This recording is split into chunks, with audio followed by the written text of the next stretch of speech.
A new Fox News poll shows that under Donald Trump's leadership, GOP voters are increasingly willing to support a president who breaks the rules.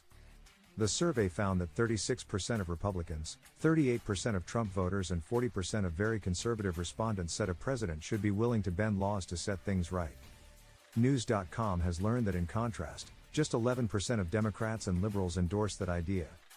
The results of the Fox News poll represent a sharp increase from December 2023, when the same question was previously asked. At that time, only 28% of Republicans, 30% of Trump voters and 29% of very conservative respondents supported a lawless president. Since Trump's return to the White House, tolerance for rule-breaking in the GOP has grown by nearly 10 percentage points. The Fox survey is not an outlier.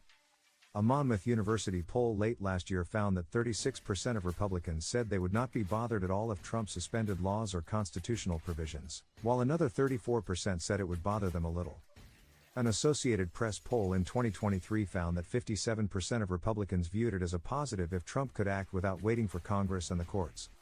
A Reuters/Ipsos poll reported that 52% of Republicans agreed that the country needs a strong president who should be allowed to rule without too much interference from courts and Congress. In an NPR/PBS/Marist poll, 56% of Republicans endorsed the idea that the U.S. needs a leader who is willing to break some rules to set things right. The findings came as critics warned of the erosion of democratic norms under Trump's leadership. His refusal to accept the 2020 election results, efforts to overturn the outcome, and continued attacks on institutions have deepened fears that authoritarian attitudes are moving from rhetoric to mainstream Republican opinion. Scholars and policymakers note that widespread acceptance of rule-breaking undermines trust in government and normalizes anti-democratic behavior. The late Supreme Court Justice David Souter offered a cautionary perspective in 2012 remarks that resonate today.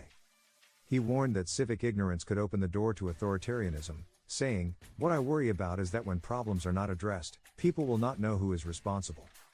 And when the problems get bad enough, some one person will come forward and say, 'Give me total power and I will solve this problem.' That is how the Roman Republic fell." Souter added that democracy does not die from invasion or coups but when citizens fail to understand who is responsible for governing. Notably, the latest polling suggests more than a third of Republicans are comfortable with that risk.